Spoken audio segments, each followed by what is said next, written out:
here tonight. And this is the July 27 meeting of the South Pasadena Natural Resources and Environmental Commission. And I just wanted to make a few preliminary comments about how the meeting will be conducted. First of all, the city observes what's called a statement of civility. And basically that's that we want to treat each other respectfully, listen carefully, and act courteously as a model of behavior for the community. This meeting tonight is called a hybrid meeting. It's taking place partly in person and partly on Zoom. So there could be Zoom participants and they'll have the opportunity to comment publicly. And I'll explain how to do that.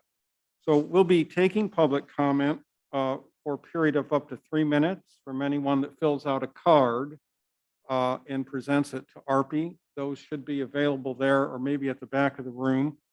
And if you are participating on Zoom, you can raise your hand and you will be called upon to make your public comment. Comments can come in the general public comment period.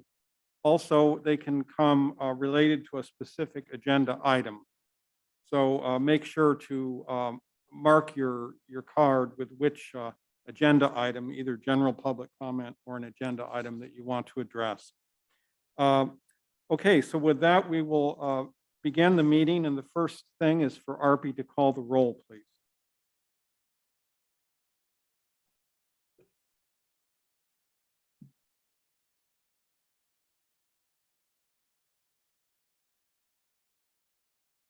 Here. Here. Here. Here.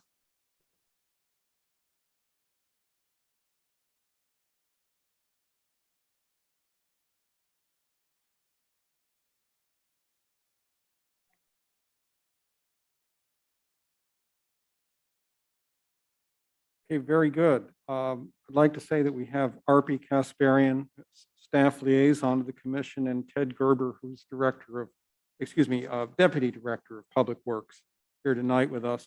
So next will be the Pledge of Allegiance. So if we could all rise, face the flag, and repeat after me. I pledge allegiance to the flag of the United States of America and to the republic for which it stands, one nation, under God, indivisible, with liberty and justice for all. Thank you. Okay, so the next item then is a general public comment from anyone who wishes to speak on an item not on the agenda tonight to the commission. Okay.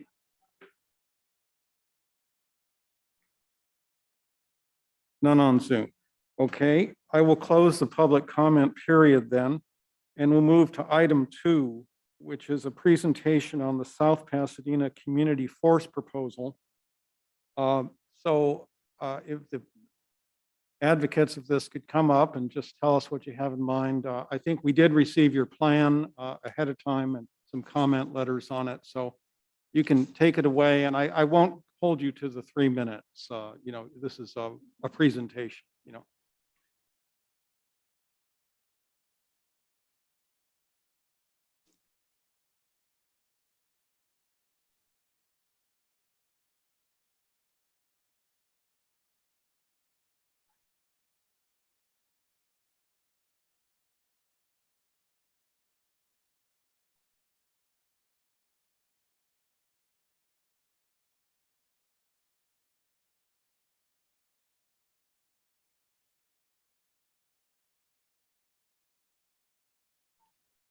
Good. Turn that on. Yeah. Hello. Okay. Better. Thank you. Thank you. So again, I'm Frances. And I'm Sophie. And we're both rising seniors at South Pasadena High School. And we just want to say thank you for taking the time to learn about our project to create a mini urban forest in South Pasadena. So before we get into why mini urban forest would be beneficial to our city, first I wanted to kind of go over what an urban forest actually is, since it's not quite a common method of forestation. So an urban forest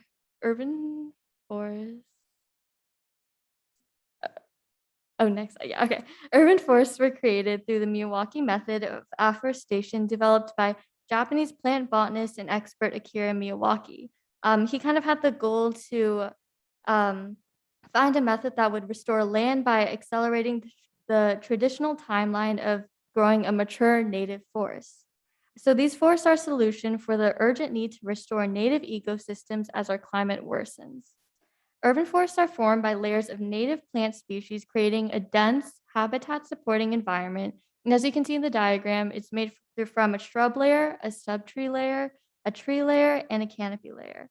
These forests typically become self sufficient after 2 to 3 years and full grown in 10 to 15 years. They become sanctuaries for insects, birds, and small animals, and also can significantly increase the health of the soil and as well as increase the biodiversity.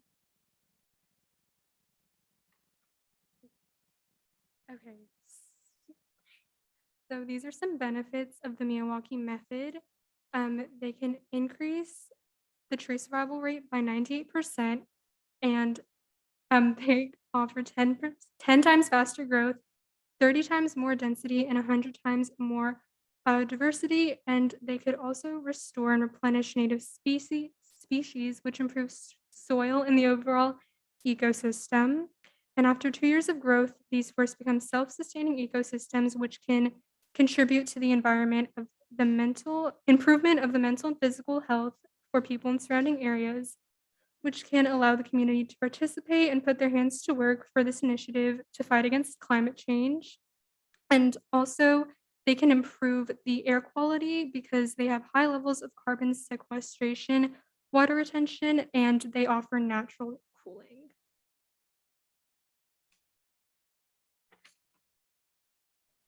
Alrighty. So along with the environmental benefits of an mini urban forest, they also can provide educational opportunities. They can promote community participation as well as be an inspiration to other cities. These forests can be used to educate the community about native land and how these native plant species were of use to Native Americans.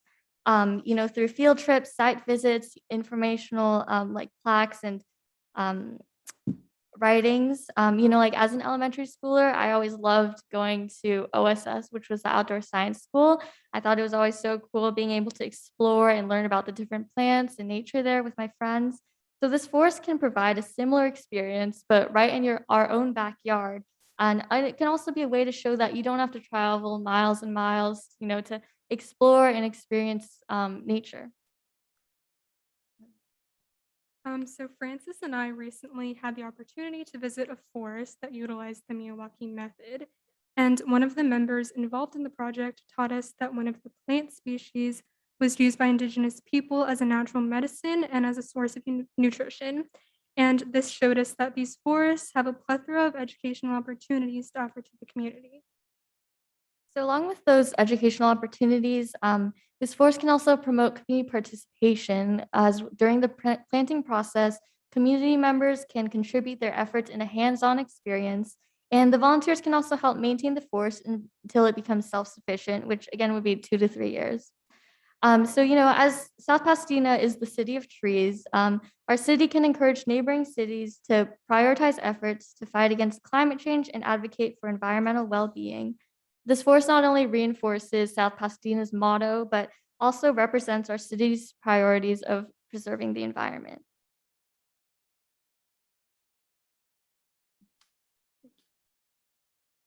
So this is our location of where we're planning to plant our mini forest. So as you can see, it's on the cross streets of Villa del Rey and Monterey Road in that circled area. So that's on the east side or the right side if you're looking at it from this view. And this particular area is currently being invaded by ivy, which we plan to remove from that circle area because it has no particular use at the moment, and a forest could allow it to open up many opportunities that could benefit our community. And our planning process would only last approximately 3 to 5 days, and we plan on using an estimated lot of 1,400 square feet of land, which would potentially inhabit 550 trees.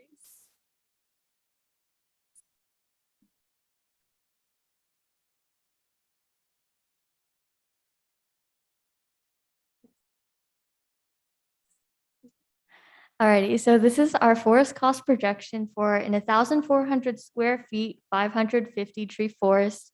This was provided by Natural Urban Forest, which is the organization that we're partnered with, which would be in charge of project management, and as well as head the planting process.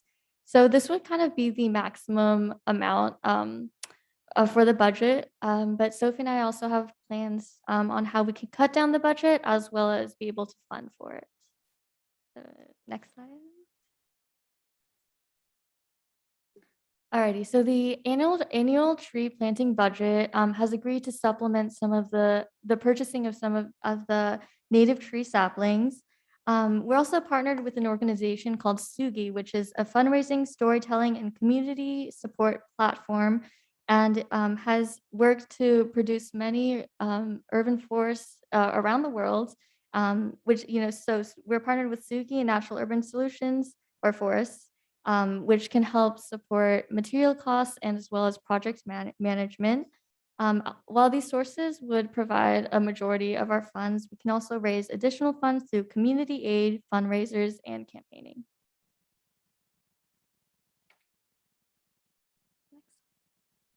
Alrighty, so Sophie and I had the opportunity to kind of go around the local neighborhood of the location and see if the neighbors would have any concerns about the forest or also gain support for our project. A few community members mentioned that they would like to see the pocket parks beautified and utilized in new ways. So we do have a few quotes from community members as well as high schoolers who are well involved in environmental well-being of South Pasadena. Yeah. We believe our city, particularly our youth, have avid interest in preserving our earth for a better future. This forest can serve as an educational resource, environmental solution, and inspiration. Thank you so much for taking the time to listen to our proposal, and we hope that you can see the potential in our project as you discuss the next step. Well, thank you. We probably would like to ask some questions. I wanted to ask Arpi, is there any public comment on this? We should hear first, maybe then ask questions, or can you stay and listen to public comment, then answer questions? Okay, let's do that then. So if Arpi, if you could go ahead and call people for public comment, and the limit is 3 minutes on this.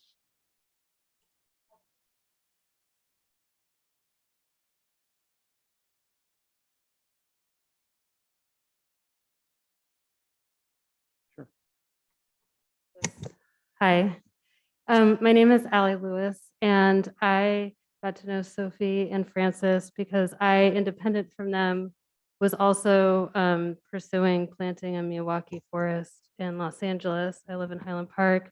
My sister-in-law is actually writing a book about the Milwaukee method, and that's how I first learned about it. And I am also a climate activist and a parent of 2 small children and involved in a lot of educational projects. And I thought this would be such an amazing forest to not only promote biodiversity and wildlife, but an educational opportunity for children. And then we found out about each other's projects, and we've been supporting each other's efforts. To contextualize kind of the scope of the Milwaukee method, Dr. Akira Milwaukee has planted over 40 million trees with this method in Japan and Asia. It's very popular in Europe. Paris is actually adopting the Milwaukee method to improve their urban tree canopy along the freeway. And in the urban setting, because they have such a low tree canopy, they know that this is a way to vastly improve their canopy and to have the trees mature quickly over the next 10 years. And then they mentioned that they went to a Milwaukee forest in Griffith Park, which the LA Parks Foundation is now pursuing the Milwaukee method as a way to have these forests all over Los Angeles. And the Rec and Parks in Los Angeles County is also very motivated to have these forests everywhere. So just to kind of contextualize that this is like a thing that's happening and it's growing. And I just think it's so amazing that 2 high schoolers are pursuing this and to have such an amazing hands-on project that they can involve their friends and their school and their teachers. Because, for people, climate change feels so overwhelming. And it's like there's these polar bears with ice melting and like panda bears losing their habitat. But this is like a local project that we can feel involved in, that we're doing, that we're learning from, that just helps us work with our neighborhood and community, especially after a hell of a year in a pandemic. It's an amazing way to bring community together and to do something and participate in adapting to climate change. So I just wanted to lend my support to this project and yeah, hope that it happens. Thank you. Thank you. Is there are there other cards? Okay.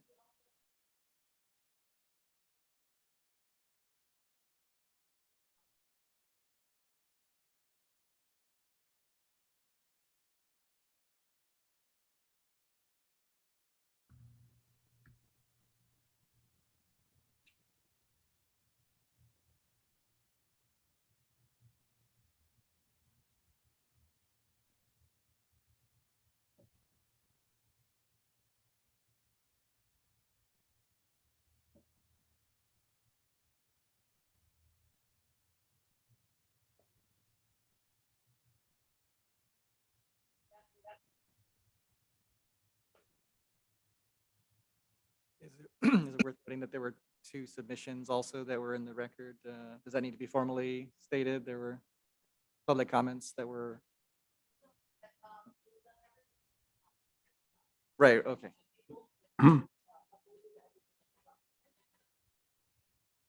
They were distributed. Did the person have a comment? We couldn't hear anything.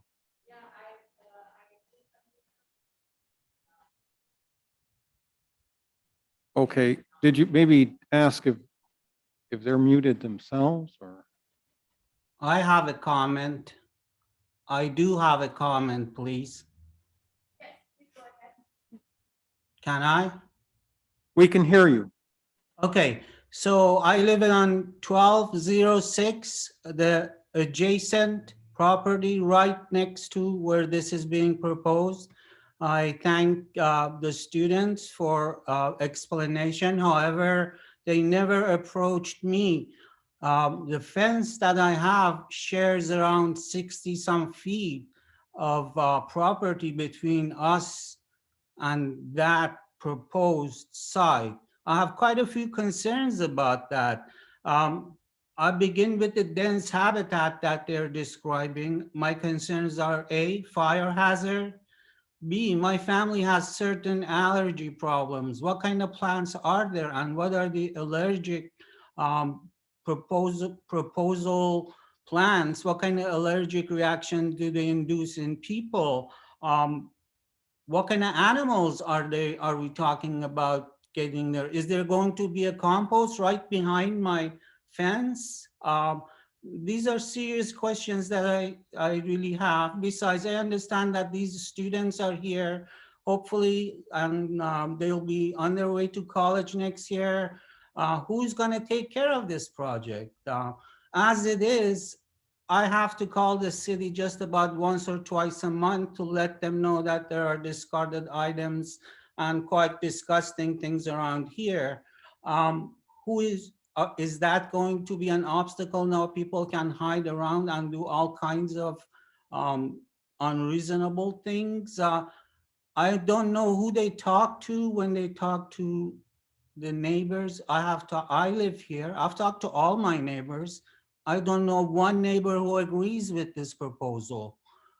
So basically, these are my questions. I like to know who's liable at the end of the day if this proposal brings fire or other kind of varmints or animal life to my backyard.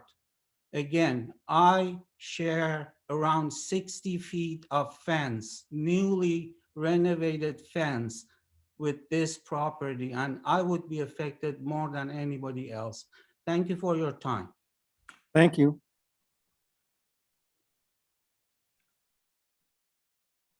Is there anyone else? Okay. So seeing no further public comment. We'll close the public comment period on this and go into questions and discussion. So the way I like to work it is to start on one end with Casey and move across, and then we can have further discussion, if we need to after that, but everyone gets a chance then. Okay, thanks. Thank you for your presentation and bringing your ideas to us. Maybe I should preface my comments by saying I actually live within about 100 yards of the proposed site also. So if that's considered a conflict, I hope someone will tell me, and maybe we're not taking any actions tonight. So I was told that it's okay if I at least ask questions. So I'll proceed under that assumption. I'll just note that one of the missions or the goals of the forest you described as an education project is actually one of the recommendations of the climate action plan that this commission passed last year. So as an educational practice, it's actually well aligned with our interests. Do you have sort of specific plans or curriculum ideas that might be integrated, and how that would be integrated with schools, for example?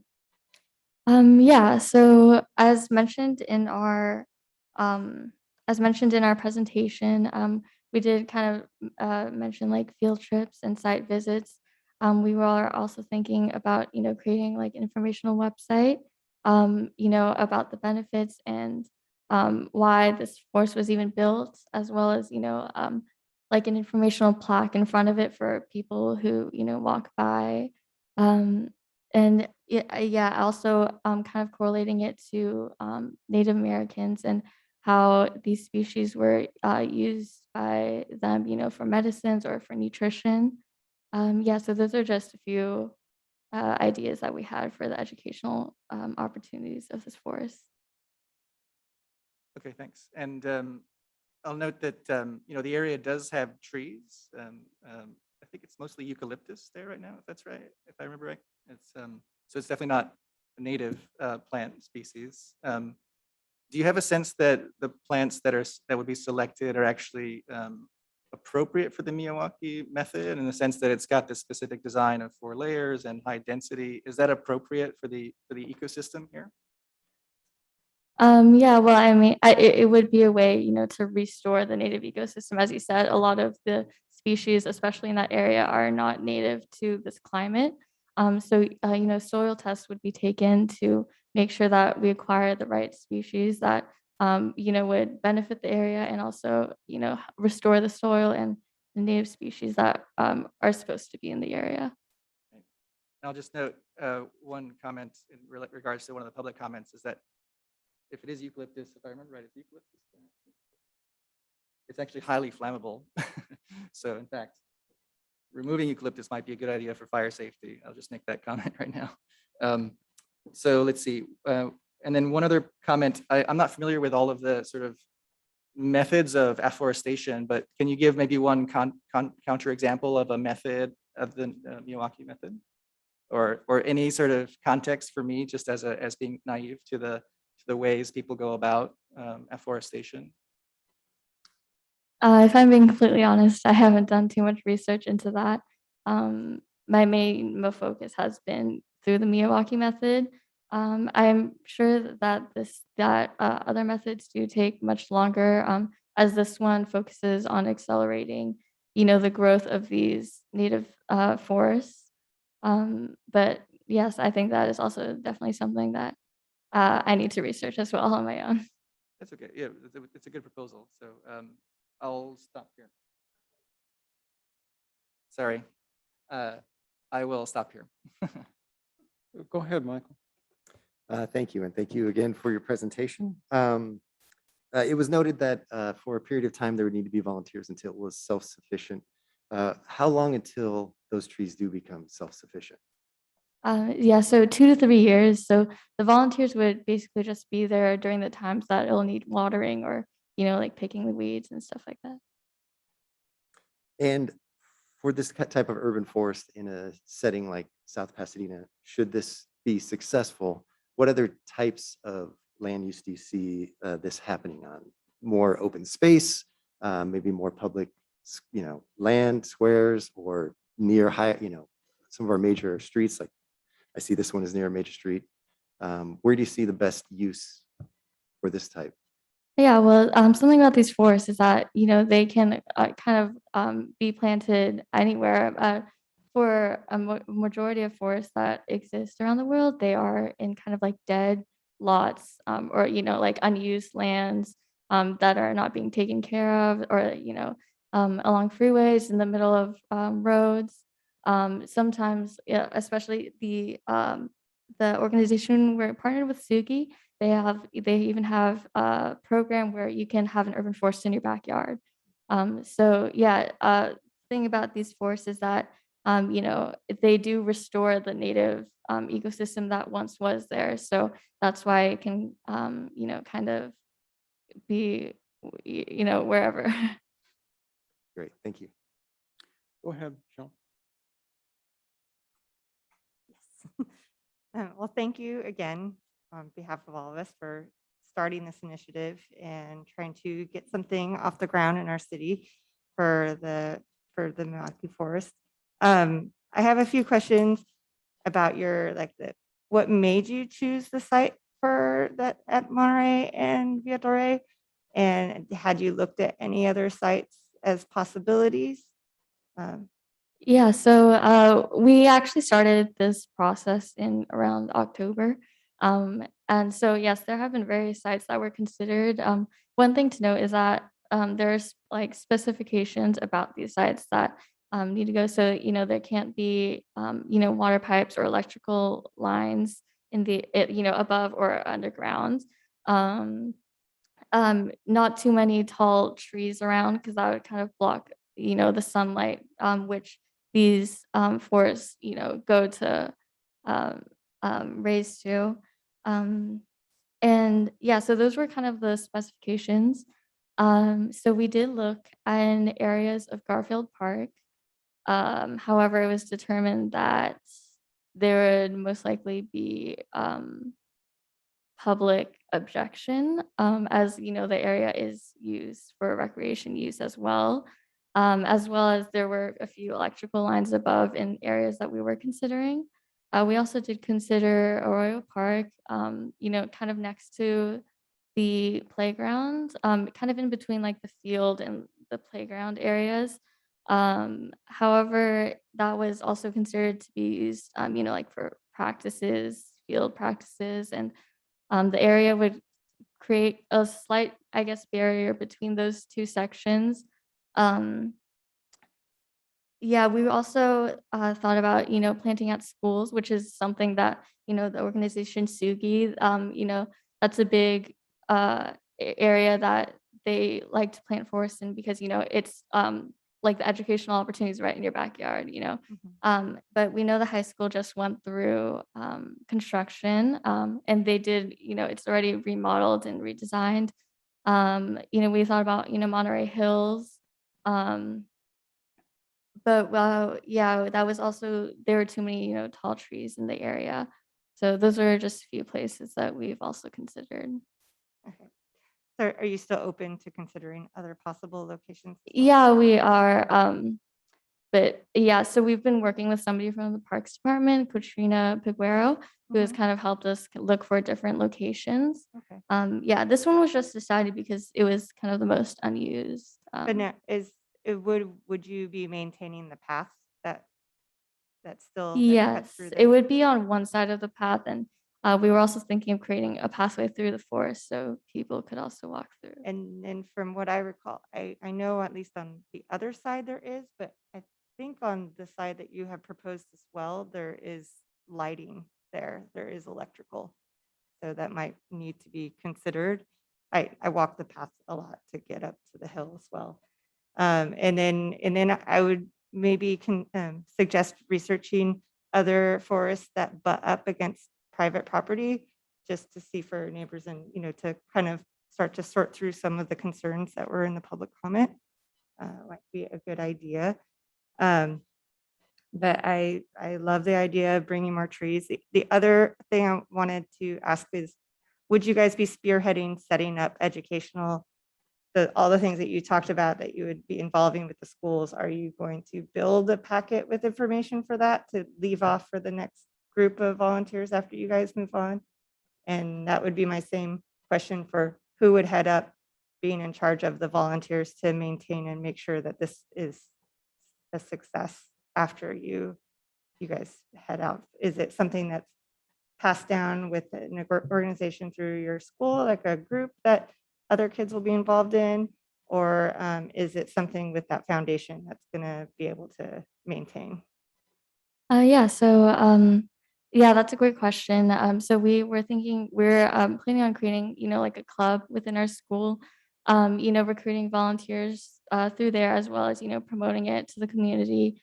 I don't know if you know the organization Compost Culture.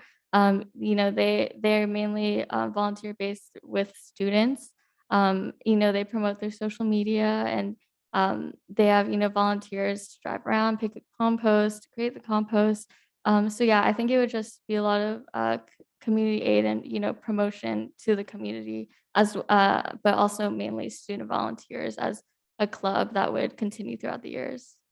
And do you guys have a plan or any ideas of how to water? Like, what's the plan to water it? Yeah, so the forest that we visited in Griffith Park, they had I think it was like a watering extension. I haven't done too much research in that.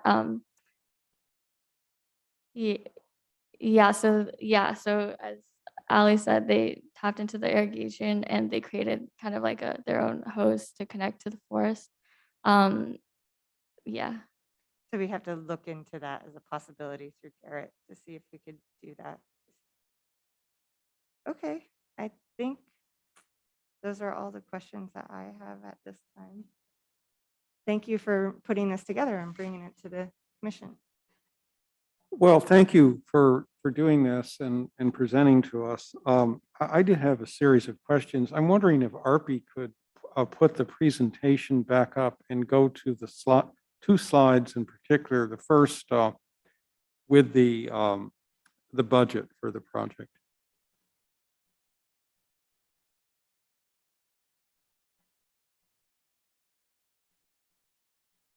Yeah, I think so. To understand how this would work, we have various line items here covering a site visit with analysis, tree saplings, soil prep, project management, and so forth. So one thing I'm wondering is, and maybe staff would know, but is there water at that site now to irrigate what's there, or is water just running in the street, through a pipe that would have to be brought there? I could Would- answer that. There are sprinklers on that Okay, side. Okay. Yeah. Okay, great. Okay, so there is water available at the site. Okay, that was the first question. The second question is, in terms of this budget, let's say the city were to go ahead and say, sure, this is a great idea, or some version of it, go ahead. How long would it take for this money to be, tapped from the foundation, and then, for each of these steps to be carried out? When would you be able to start, in other words, with the actual work? Yeah, so this projection was created by Natural Urban Forests, the organization that we're working with. Mhm. We are working with Ethan Bryson, who is a representative, who would probably better answer the question than from my knowledge. I'm not sure if he's on the Zoom now, but yeah, unfortunately, that's something that I won't be able to answer. Okay, but I mean, you think you'd be able to get these trees planted and at least a little bit established before you graduate? Yeah, I believe so. Okay. And then the other thing I had a question about is, have you talked to any teachers that could be an advisor on the project or a sponsor of the project with you that would be able to carry it forward maybe as part of their curriculum, maybe in a biology class or something like that. So that he or she could, enlist future students, in the project to carry it on and see that it's cared for. Have you thought about doing that? And Yeah, we've actually tried to reach out to the biology teacher at our school. However, since it's summer, they don't allow us to send emails to the teachers. But that is something that we've definitely considered. okay. So if the other thing I had a question about on this slide is 550 trees on a 1,400 square foot parcel. That's a lot of trees. How did that number, where did that number of 550 come from on that size parcel? Well, that does go again back to the Milwaukee method, which is the layering of trees. So, it's closely planted together and, they grow to different lengths to create these like dense layers.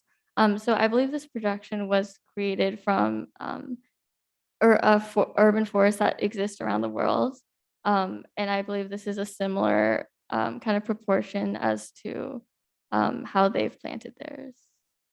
Okay, so, that's less than 2 square or 3 square feet per tree.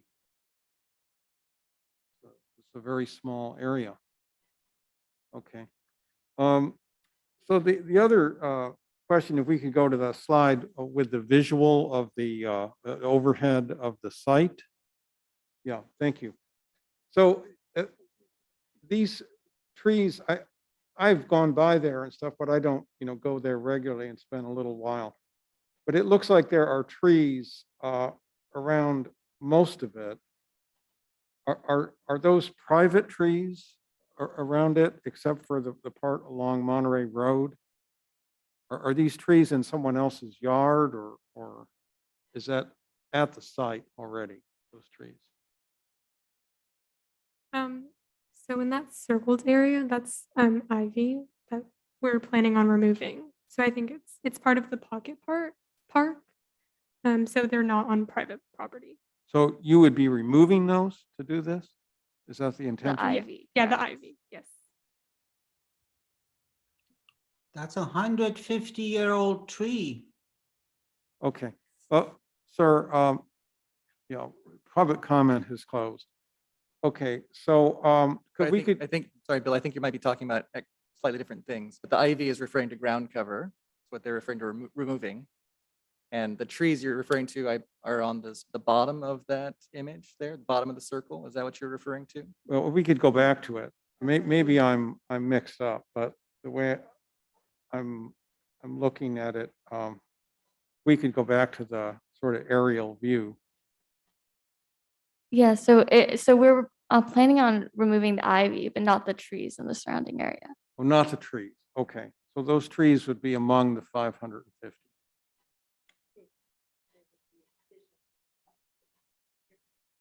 Yeah. Okay, all the trees stay. Okay. But I also do believe the picture is a bit outdated as I've visited the area and I don't recall that many trees being there. As well as the other side, a lot of the trees there have been removed.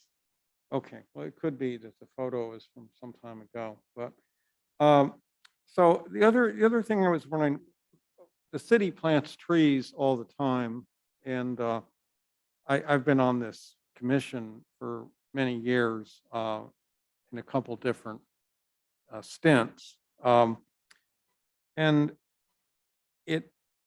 trees here do need water. A lot of trees, even native trees, a lot of the time, and the climate is becoming hotter and it appears drier. This has occurred, markedly in the lifetimes of people in this room. And I guess what I'm wondering, and we plant trees, and a lot of those trees don't make the 3 years sometimes. And down in the nature park too, people plant trees down there, some, and some of them make it, some don't. And that's with, people making an effort to irrigate them. What about this method firmly establishes them within 2 or 3 years compared to what's done now? How is it different, and why does that get these trees well established compared to what's being done now? Well, again, I think Ethan Bryce from the organization would better answer that question than me. Okay, go ahead. Thank you. Sorry, because I'm doing these type of quick Q&As all the time, and I also am like in daily conversations with my sister-in-law who's writing a book about this. So the premise of the forest is that because you're creating such fierce competition amongst the trees, hence the density, they're growing so quickly and competing for sunlight. So as they're growing so quickly and getting bigger, and they're so close together that their leaves start touching and they start creating shade for the soil. So in combination with the leaves falling and creating a mulch, you have the after 2 to 3 years, you have all the shade that the trees are creating amongst each other. Therefore, the shade is helping retain the soil moisture. Okay. And so you're creating this kind of this moisture feedback loop, right? Because Yeah, you're I understand. trapping it in more. So that's Okay. where you get the self-sufficient after 2 to 3 years, because they're grown tall enough, because they're competing, and then they're creating shade because they're dense enough. Okay, thank you. Yeah. And then I guess just the last question on this is that it is a residential area, and there is concern, a lot of concern often expressed, I think, to the city about, you know, activities, in parks at night that are not perhaps what people that live around them like to have. And I'm just wondering, particularly with something so dense, um, how you would address that, what plan you would have, to make sure that, it was something that the city could, where there would be some visibility, I guess, so that, and how litter and things like that would be dealt with. Yes. So as we did say, we would be planning on kind of putting a pathway in between. We have had concerns of unhoused people from that we've heard from neighbors nearby, that there are currently shrubs at the very front of the park, that kind of like go into the shrubs or, like around it. But we don't believe that, this forest would amplify that concern, because just because of the density and, how it would restore the habitats of, Okay, yeah. okay, thank you. Is any further questions or discussion from anyone, or? Go ahead, Michelle. With the concern of that neighboring property, and I know your plans are just to remove the ivy, but from what I understand is to establish these forests quickly and evenly. It does need like full sunlight at start. And if there are overhangs of trees, like, are you planning to trim those if it's a private tree that overhangs onto the public park area? Is that something that might be necessary, or is shade already okay in some of the area of that proposed spot? From what I recall from the site is that I don't believe the trees shade over that much of the ivy. I mean, yes, I do believe that if it actually does, overhang, I think some trimming may be needed. But again, I sorry, my memory is blurry from. No, it's okay. Well, I'm just being the devil's advocate of the type of hurdles that you may incur in in the future as you're launching with this as a projected site. Just as I've done gardens in the city before, neighbors. So just something to think about. And then have you looked at possible, like when you worked with Parks and Rec as looking at possible sites, were any of the Caltrans lots thought of that have been considered for pocket parks for the city as possible locations? No, that has not been discussed. Because I think some of those, I mean, I'm not sure at what stage of planning those are in, but that would allow a buffer between, the area and the residents around so that you wouldn't incur some of those issues. Something to think about and consider. I mean, my other one thing to consider too is that it is a very high traffic area. So if it's something that does, kind of attract natural wildlife and habitat in that area, then we might like it's kind of bringing them to a busy intersection as well. So if, something to think about is also site planning. But I understand that that's also kind of the idea, right, is to put it in the middle of the urban area that it could live. And I think that's it. I'll just note that there are peacocks that cross the street all the time. They can make it, so maybe it's not, maybe the wildlife is actually cohabiting with urban life pretty well there. But maybe just to refine that point for you is that if you want to make this actionable, you want to avoid removing trees. I would say that's a big topic that we often have to consider here. So if there's any way to make a decision and actually move forward, it's good to avoid review by us and others. So it might be good just to review your sites and make sure that tree removal is not on your going to be required for this to succeed. Okay, well, unless there's further discussion, I guess, Arpi, is it appropriate for us to make any sort of recommendation or give any sort of sense of our view on it that would be carried to the staff and city council if it goes to that stage?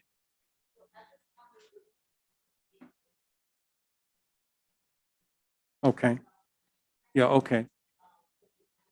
I didn't mean formally. I meant perhaps informally as opposed to.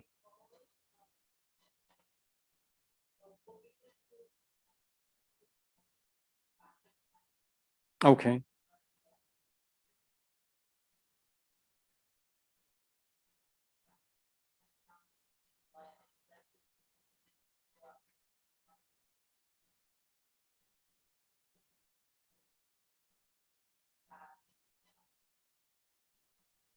Okay. Does anyone have thoughts along those lines? I have some suggestions. Okay, go ahead. Thank you. One that we ask city staff to check the site to see about the water, what additional costs may incur to prep the soil to the existing sprinkler system that's on the site. Check to see if there are any electrical, because there were lighting for those two pockets to make sure that it's appropriate in those regards, or all of the requirements for the forest. And then as far as for you guys, like if that clears, I would love to extend to bring it back as an actionable item. But I would also like to see if you guys could put a good faith effort and actually go to the neighbors with a presentation, petition, get some signatures of the residents so that have some support for that area and just some basic community outreach that they can understand that this is being proposed in their neighborhood. I think that it will go a long way for your effort to make it a success too, and for us to help make a good decision in the future time. Is it okay if I comment on that real quick? What's that? Is it okay if I comment on that? Sure. Okay, yeah, thank you so much. No, I think that's definitely all advice that we will take away from this. I I do want to mention that we did go to, upwards about 10 houses, all the ways from the pocket parks. For those who didn't answer the door, we did leave flyers with, saying we would be at this meeting and as well as my contact information. So we do apologize for those who we weren't able to, communicate with. But yeah, I think that's definitely something that we will pursue more and hopefully get into better contact with those people. Thank you. Go ahead. It wasn't clear to me now that I think of it, what policy or ordinance restricts someone from planting their own, tree? Is it, so what approval is required of the city to do this? They're spending their own money. Arby, Well, could it's you answer to Public that? land, so as I Yeah. understand it. So how is it controlled? Yeah.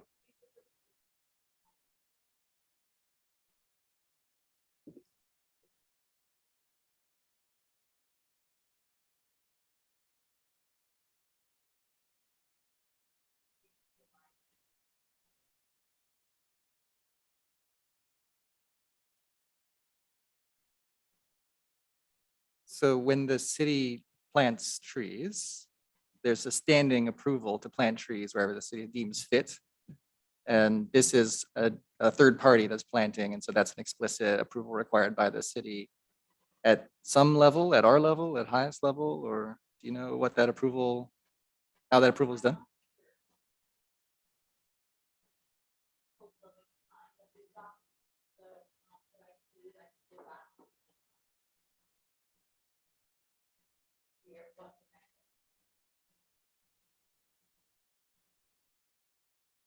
Okay.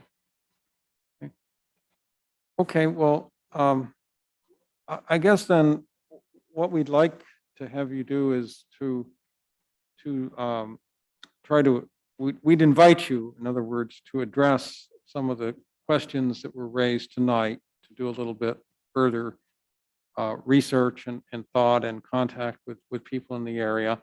Maybe see if you can get a school advisor that can make sure that there's continuity, until this is well established with student volunteers. So it's, an ongoing project. And then maybe if you could, Arpy, maybe they could submit something in writing, and then we could decide if it would be an actionable item, for this commission when the regular chair and vice chair are back from vacation. And then we could take it from there at a future meeting. Does that sound like something you could do? Just send an email to Arpy that she could distribute, addressing some of the things we've raised tonight? Yes, yeah, we would love to do that. Thank you.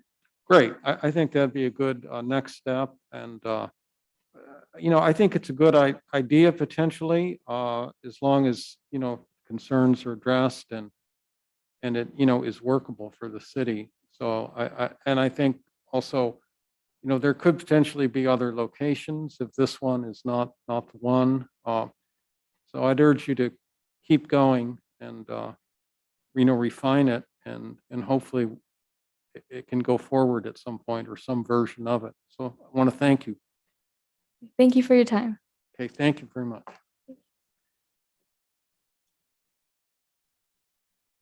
Okay. We'll move to item 3, which is approval of the minutes from last month's meeting. So is there anyone with any corrections or modifications? Okay, can I get a motion and a second? I make a motion to approve the minutes from last meeting. Thank you, Michael. I second that motion. Thank you, Michelle. Okay, all in favor, please say aye. Aye. Aye. Aye. Okay, Aye. it passes 4-0, I think. Thank you. Okay, our city council liaison, item 4 is not here tonight. So go ahead. We do. Okay. All right. Well, then it's city council liaison communications. Mayor Pro Tem, please go ahead. Hey, Bill, can you hear me? Yes. I'm on a train right now in South Carolina, but I did want to let the committee know that the ordinance you had sent us to ban gas-powered leaf blowers was considered by the council. Everybody supports it, but there were a number of refinements made to effective date, removing it from the noise ordinance, enforcement issues, things like that is coming back to the 18th. If other commissioners besides yourself would like to testify, and that the city has submitted, based on my request, a letter to Senator Portantino to support a bill, AB 1346, which would, by Assemblyman Berman, which would ban small off-road engines, SOAR, S-O-R-E, through the CARBs regulations around January 1st of 2024, or as soon thereafter as CARB feels is feasible. Two items which we're looking at now, and that legislation is now before the Senate Appropriations Committee, of which Senator Portantino is a chair, and we're getting requests to help somebody in Berman's office get that through the Appropriations Committee with Senator Portantino's assistance. Thank you, Mr. Acting Chair. Okay, thank you, Mayor Pro Tem. Okay, the next item is 5 Commissioner communications. So why don't we start and work our way across? Okay, Casey. Yeah, I get all the attention. Okay, well, I actually did have a comment I'd like to make on a topic which is partially motivated actually by what we heard tonight about the afforestation effort, and it's related to heat waves and heat action planning. And so also, not to a small degree, motivated by the recent heat wave that was seen in the Northwest and in Western Canada. And so I've been trying to read up a bit on this and educate myself and think about how we can be prepared and how we're not surprised in South Pasadena as these events become more common. I actually have some handouts I could share with commissioners if that's allowed. Sure, But I think so.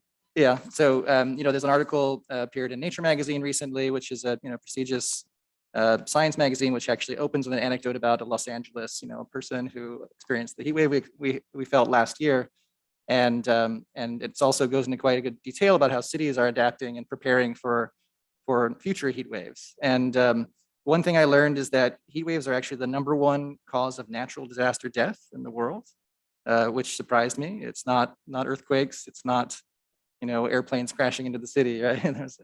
It's something that really we should treat as a natural disaster. And so beyond that, I think there are really specific things that we can do to prepare for them. And in particular, much of the advice and actions taken in other cities include cooling centers, which we have adopted here, which has been really nice to see, but also things like opening public pools to be available, because cooling can happen, in a public pool. And one of the key pieces of advice that many cities adopt is that cooling should be distributed throughout the city. So it's very easy for cooling centers to be available to maybe the wealthiest communities, wealthiest corners, or maybe just the center of the city. And if you can't have cooling options and tree cover spread throughout everywhere in the city, people can't walk to within 15 minutes, then they're going to be suffering, when the heat wave comes. In my experience, just reviewing sort of tree cover and the cooling options that we have in our own city, there is actually a bit of a gap, I would say, sort of in the western half of the city. There is not a lot of opportunity for people to escape the heat if there was a serious heat wave event. So, I think we should be thinking about this as one of our sort of adaptations to climate change in the future. I also reached out to Ed Donnelly on the Public Safety Commission and asked a few questions about the emergency operations plan, and noted that it does not include any action or definition of a heat emergency, which surprised me. Could be a matter of a technical definition, how that's exactly addressed.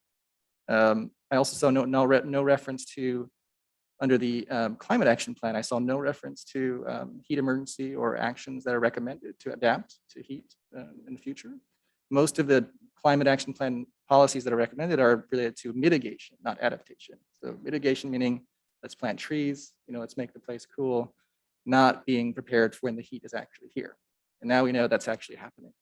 So it's something that surprised me a bit in doing some reading. And so I wanted to think about how we're going to think of ourselves as a commission if we're hit by another heat wave like this and someone dies in our city, right? So that's something we should be thinking about as not only as a public safety issue, but something that the NREC could be recommending in some form, since it is a climate and a related issue for our commission.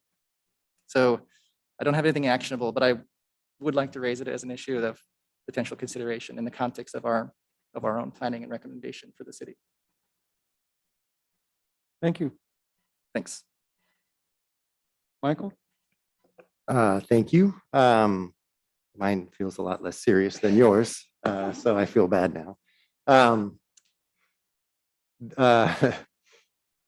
Yeah, so energy efficiency day is coming up. It's the first Wednesday of October of every year. And I think it's a good opportunity for our city to use that day to promote some of the things that we're already doing to the rest of the residents. It was started by a couple of environmental groups and energy efficiency groups, basically just to promote energy efficiency, get the word out. And it's kind of boring, energy efficiency. It's not as sexy as, say, solar. But it's actually one of the quickest and easiest ways to meet our energy needs. And so I'd love to see our city be able to use Energy Efficiency Day to promote. We have a lot of things we can promote. We have all the rebates through SoCal Gas and et cetera. We have a lot of tips on our website already that we can promote. Energy Efficiency Day themselves, they have a toolkit for cities that they could use as well. One of them is for our city council to declare the first Wednesday of October Energy Efficiency Day, which would help rally the troops, and I think get the word out a lot better. And we could even take it a little further ourselves, and there's a lot of different things we could do. We have speaking of the climate action plan, we have 3 moves that talk about energy efficiency. We could talk about on that day what the city is doing with energy efficiency and promote that as well. And so I think for very little effort, we could use this day to promote energy efficiency. And I don't have necessarily an action coming out of it yet, but I guess put it to all of you if it's a good idea and worthwhile endeavor. And if it is, and the staff has resources to do it, I would absolutely volunteer whatever time needed to help out. You might ask that we agendize discussion about that at the next meeting. Okay. Do I make a motion? Harpy, can you do that? I think maybe it would be a good discussion item for the commission at its next meeting and some ideas.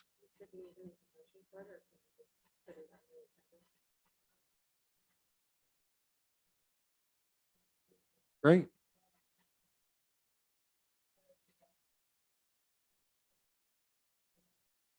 Sounds great. Yeah, good. I can send RPA. I can send you more information in the morning. Great. If needed. Anything else? That is it. Okay, thanks. Michelle? I actually have no commissioner communications this meeting. Okay. So nothing, but I'm excited I'm happy to help plan for Energy Efficiency Day in October, and really excited, and definitely I did no idea about the heat, that we didn't have a plan for emergency heat. So I'm happy to help tackle any of this. Great. Okay. I have a couple of comments. One is I just wanted to follow up on what Mayor Pro Tem Caciotti was saying on the bill that's pending. The bill has cleared the assembly, and this is, I believe, AB 1346, but I'm bad with bill numbers. But it would require CARB to essentially, set standards to phase out as quickly as possible, beginning in 2024, small gasoline-powered engines in favor of electric technology or other things. And that bill is pending right now. The city has filed a support letter It's before the Appropriations Committee. I'm sort of repeating, I think what Michael said, but if it is passed, I also understand that it would potentially provide some money to implement that type of program and provide, rebates similar to, for electric cars, that sort of thing. So I just wanted to add to that a little bit from what I understand. Secondly, the heat. I'm going to pile on, I think, to what Casey said. And the problem has been well documented. It was documented here in California during the heat storm going back into the previous decade. And we had temperatures were very high. We had deaths that were documented, hospital emergency room admissions go up. And this is a rather insidious problem that people can suffer from. What happens essentially is people can become dehydrated, and dehydration will remove electrolytes from the body. And when that happens, the heart rate falls precipitously and suddenly. And you've probably seen people who have collapsed in supermarkets or on the street, that sort of thing, when it's very hot. Often this is what's going on. People that are older are more prone to this. People that don't have air conditioning are more prone to this, and people who are socially isolated are more prone to it. And one of the things that they tried to do up in the Pacific Northwest was, and what utilities are required to do, particularly for people when there are power outages, is to have a plan to communicate to people that are particularly vulnerable, let them know about cooling centers, provide assistance to them in terms of transportation, that sort of thing. So you have to have a list of who's vulnerable. Now, the utilities have a list of people who are on what's called medical baseline rates that are dependent upon electrical equipment, which could be refrigeration for insulin, for instance, for a diabetic. And they're required to supposedly reach out to them when there are power outages, which often come with heat waves. So, the situation that's going to happen someday is you're going to have a heat wave with 116-degree temperature. It's going to go on, for days. And people that don't have air conditioning, or maybe they have it, but they're on fixed income and they're worried about running it because it costs a lot of money to run it, and don't run it, and they get dehydrated, and then they get confused. That's the first symptom, and they can't help themselves any longer. And then, the heart, rate, falls, and then, it goes downhill from there quickly. So one of the things that would be great for the city to be able to do would be to somehow have a list of people with a way to communicate to them, people that are vulnerable to this, and as part of an emergency plan. And when this arises, to be able to communicate with them and to have volunteers or some facility, for reaching out and transporting them to a cooling center or checking up on them, to make sure that they're okay, or if they have an air conditioner, they're using it or whatever. So I just wanted to share that, and that's my comment tonight.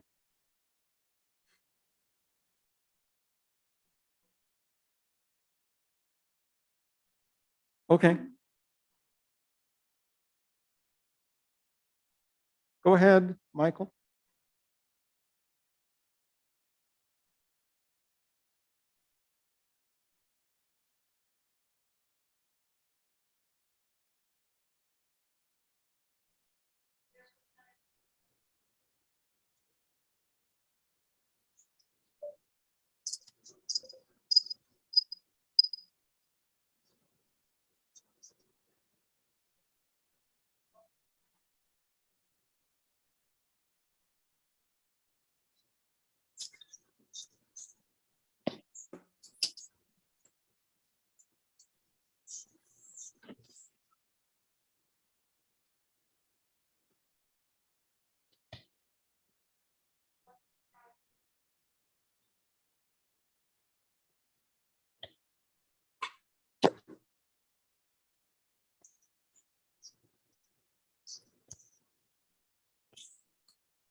Okay, well, I guess we're having technical difficulties. So why don't we move to staff liaison communications from Arby and Ted, if he has anything, and if the Mayor Pro Tem can get sound working, maybe he could come back with a final comment.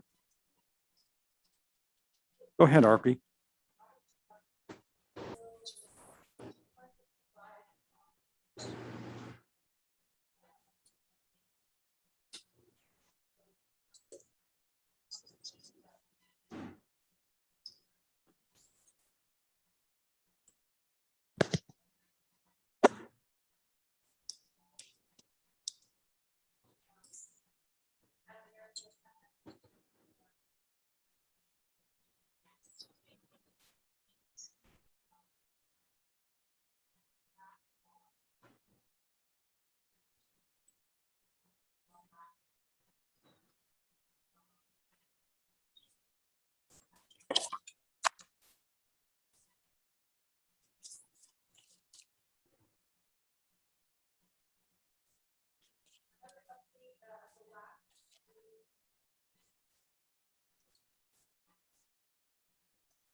Oh, great. Thanks, RP. Good evening, Commissioners. Ted Gerber, Deputy Public Works Director. I'm just going to answer a few questions that you had during our last commission meeting, just to follow up on a couple items.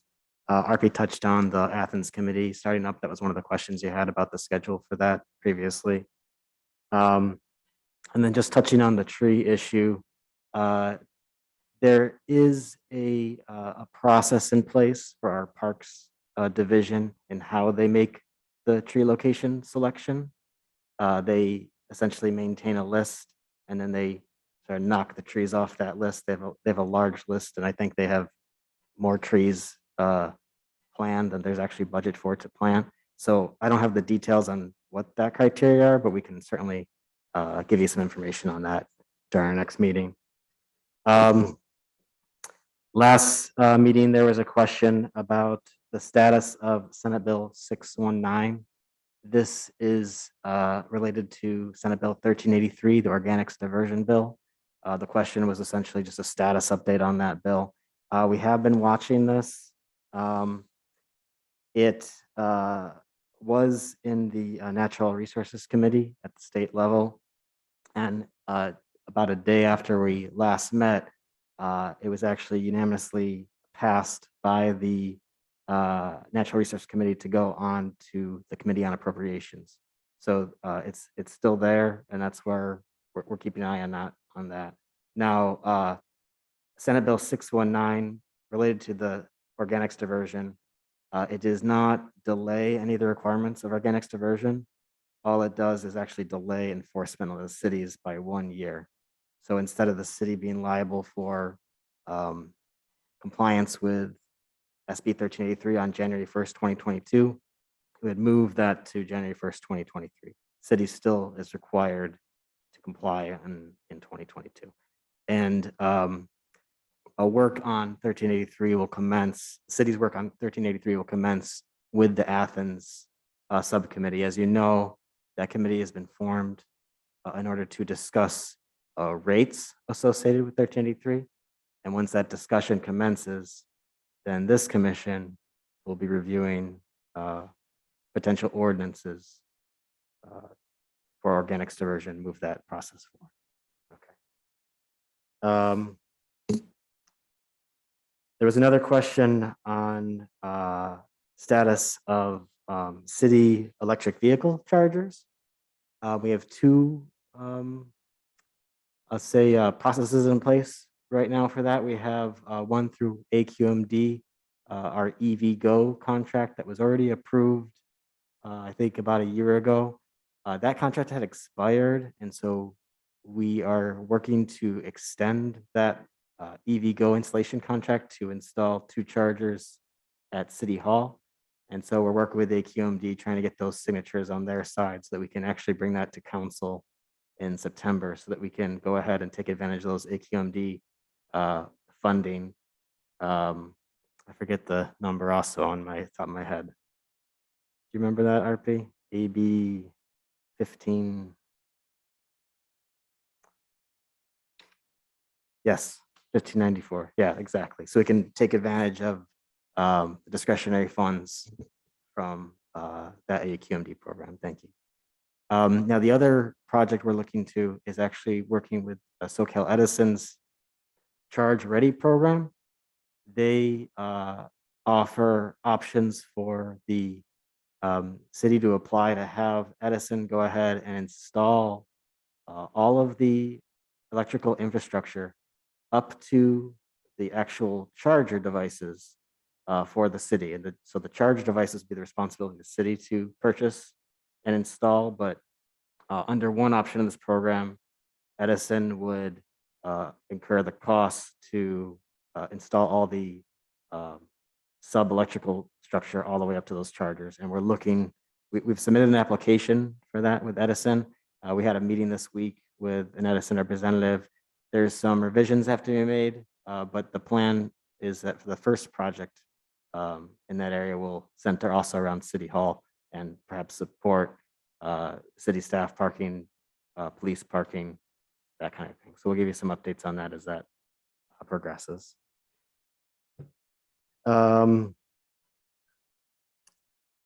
There was, I think, finally, the question about our stormwater projects and the status on those. So we currently have 4 efforts in the works right now for stormwater infrastructure installation projects. As many of you know, there's a number of them planned for Arroyo Seco. We have sort of 2 efforts that are somewhat related, but also somewhat separate in that area.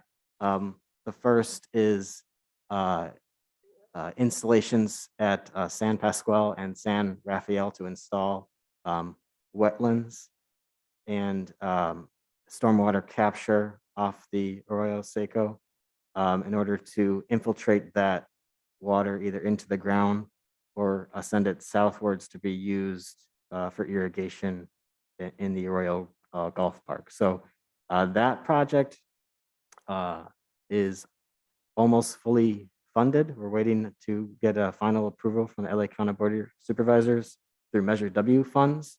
It's a joint project with Pasadena. And so we have Proposition 38 funds and hopefully Measure W funds that would equate to about $8.5 million for that project to move forward. And so we're waiting on that to be approved so that we can move into design for that project. Now, another project, the second one I'll talk about is additional stormwater capture and infiltration projects to the south of there, moving down Arroyo Seco down to north of the nature park. And so these projects would capture MS4 stormwater from the west side of the city and also be collaborated with this northern project, Pasadena, also to infiltrate water into the ground there and supply irrigation water to the golf course. Now that project has been approved by Measure W as a feasibility study. So that feasibility study is ongoing right now. I think it was about a $400,000 approval. And the contractor selected by LA County to work on that is actually at present doing some geotechnical work. They just did some boring and percolation tests in the area just this past week.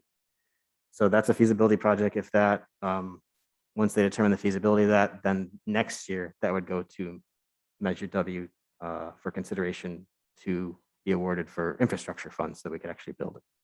Another feasibility study that we're waiting on to be awarded for Measure W is the Huntington Drive Green Street project. Another evaluation to see if a green street is feasible in the Huntington Drive area. It's a really great spot in the city because it would be capturing about a little less than 50% the eastern side of the stormwater drainage in the city. So that's a really effective project in terms of RMS work compliance for that to go forward. And then the last one is one that we're working on just this last couple of weeks. We're going to submit another application this week for a feasibility study to be considered for next year's Measure W funding of a stormwater capture device in a pocket park. The south western region of the city that isn't captured by Arroyo Seco and isn't captured by Huntington Green Street. So this is just another evaluation to see, since there's not that many more open spaces in the city, large open spaces, to see if it's feasible to install a mass capture device in a very small area. A pocket park would be much less than an acre. So the idea is that it's a vertical dry well type of installation. So there's a lot going on with the stormwater infrastructure projects and feasibility studies. So just update on those as requested. I think that might have been all the items from this last time around. So yes, that's all I have. Can I ask a follow-up question for that?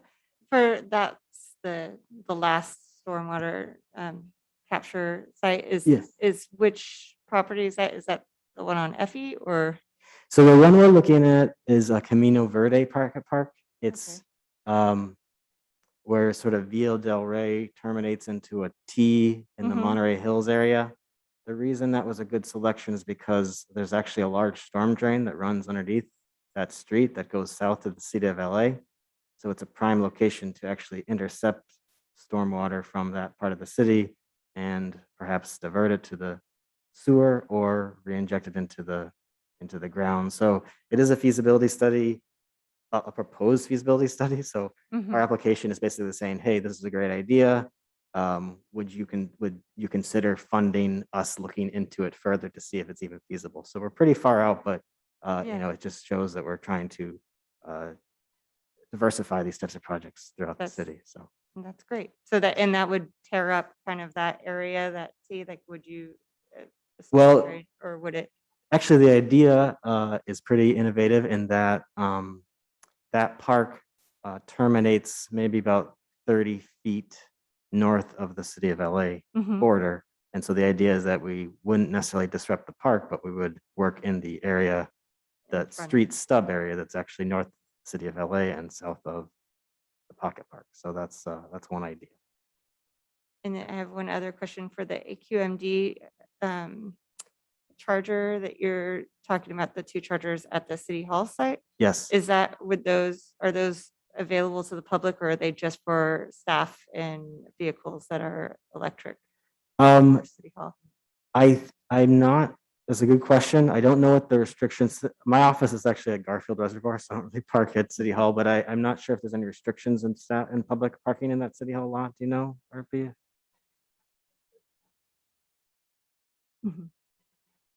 Okay. The idea is that they'd be in the south west corner of that City Hall parking lot That's like sort of kitty corner to the police parking lot, Mhm. if you know what I mean. So that's where those would be installed. Okay. And there's no other proposed locations for public site for more charging? There would be, yes. So this Charge Ready program that we're looking at with SoCal Edison, the idea would be our initial application would be this area near the City Hall. And then we can always apply other applications in the city for other locations. Yeah, because we already have 2 existing chargers right here too, right? So I'm sorry. I didn't- That since we're already concentrated, like the 2 existing that we have are right here, like across the street. Oh, I see what you're saying. So, Yes, so it would be great to spread out a of little course. bit Yeah, more exactly. Of course. Yes. for some of the locations. But since it's only 2, you could put 4 and they would always be used to. Right. Yeah. The limitation's not necessarily on Yeah. that. It's about securing the funding to Mhm. build so it's both the funding for us to buy and supply the chargers, but also the bigger expense is the underground infrastructure that has to be put in place to actually support that level of power needs. So, of course.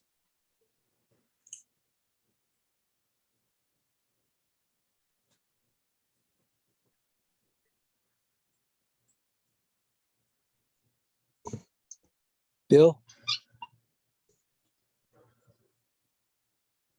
Hello? We can hear you.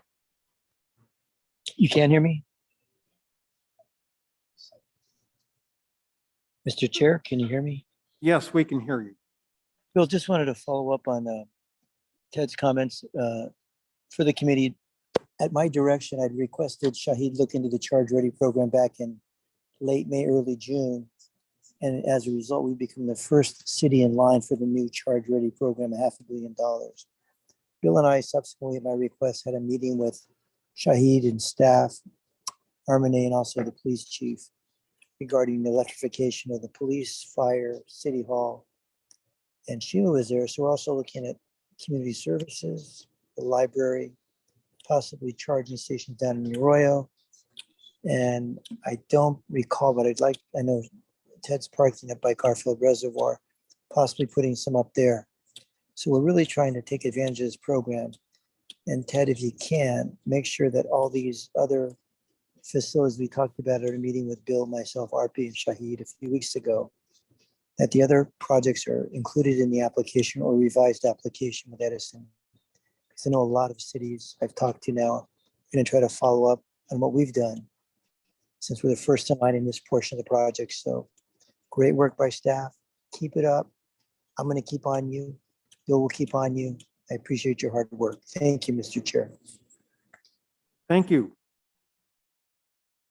Okay, so the next, unless there's further comments from staff, the next thing is just that we have some upcoming events. RP, I don't know if you want to summarize those. We have them in the package, I think, that was sent out. Up to you. And